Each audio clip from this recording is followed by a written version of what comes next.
அனைவருக்கும் வணக்கம். நாம் இன்று பார்க்கக்கூடிய வாசிப்பு உங்களது முன்னோர்கள் உங்களுக்கு கூறக்கூடிய செய்திகள் என்னன்னு பார்க்க போறோம். அதற்காக தேர்வு செய்திருக்க அட்டை ஸ்டார் கார்டு.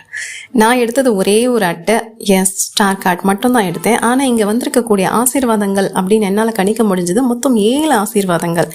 7 அப்படின்னா ஆமாம், இங்கே இருக்கக்கூடிய நட்சத்திரங்கள் மொத்தம் 7 இல்லையா?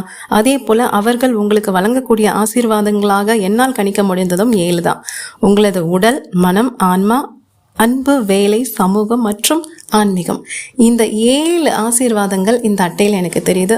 ஸோ இந்த 7 ஆசீர்வாதங்களும் உங்களுக்கு கிடைக்க பெறக்கூடிய வாய்ப்புகள் உங்களுக்கு இருக்குது. இது ஒரு நல்ல காலகட்டம், சரியா?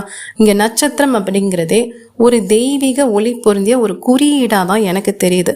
ஸோ இங்கே ஒரு நல்ல மனநிலையில் நீங்கள் இருக்கீங்க அப்படின்னா உங்களோட உடலை நீங்கள் நல்லா பராமரிச்சிக்க முடியும். உங்களோட ஆன்மா, அந்த ஆன்மீக வளர்ச்சி சார்ந்த ஒரு பணியை உங்களால் செய்ய முடியும். அதே போல் அன்பாக இருக்கலாம், வேலை சார்ந்து நல்லா இருக்கலாம், சமூகம் சார்ந்து ஒரு நல்ல கட்டமைப்பில் நீங்கள் இருக்கலாம். ஸோ எல்லாமே நல்லா இருக்குங்க. அவ்வளோ ஒரு அற்புதமான ஆசீர்வாதம் அவங்க உங்களுக்கு தராங்க. பெற்றுக்கொள்ள நீங்கள் தயாராகுங்க, அவ்வளோதான், வேறு ஒன்றுமே கிடையாது. இப்போ நீங்கள் சில பேர் யோசிக்கலாம், இல்லை அப்படியெல்லாம் என் வாழ்க்கையில் எதுவுமே எனக்கு கிடைச்ச மாதிரி தெரியலன்னு நினைக்கலாம்.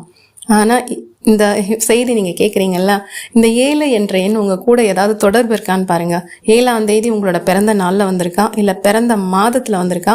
இது தமிழ் மாதமாக இருக்கலாம், ஆங்கில மாதமாக இருக்கலாம், ஏதோ ஒன்று. 7ங்கிறது உங்கள் கூட இணைஞ்சிருக்க வாய்ப்புகள் இருக்குது. அப்படி இருந்ததுன்னா கண்டிப்பாக இது உங்களுக்கு அதிகமாக பொருந்துவதற்கு இந்த வாசிப்பு வாய்ப்பு உள்ளது அப்படிங்கிறது போல தான் என்னால் கணிக்க முடியுது.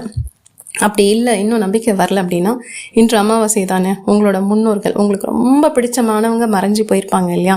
ஸோ அவங்கள ஒரே ஒரு நிமிஷம் உங்கள் மனசு கண்ணில் நினச்சி ஒரு நிமிஷம் உட்காந்து தியானம் பண்ணுங்க.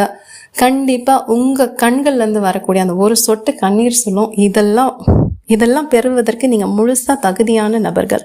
உங்களது உடலாக இருக்கட்டும், மனமாக இருக்கட்டும், ஆன்மாவாக இருக்கட்டும், அன்பு, வேலை, சமூகம், ஆன்மீகம், எல்லாமே சிறப்பாக இருக்கக்கூடிய வாய்ப்புகள் இருக்கு. நீங்க தான் எங்கேயோ சில விஷயங்களை தவற விடுறீங்க, சில இடத்துல கோட்டை விடுறீங்க. அதனால தான் இதெல்லாம் கொஞ்சம் ஆட்டம் காணக்கூடிய இடத்துல இருக்கலாம். ஆனால் மறுசீரமைப்பு செய்து உங்களால் எல்லாத்தையுமே சீர் பண்ணிக்க முடியும். இதுதான் அவங்க உங்களுக்கு கொடுக்கக்கூடிய ஆசீர்வாதங்களா என்னால் கணிக்க முடிந்தது.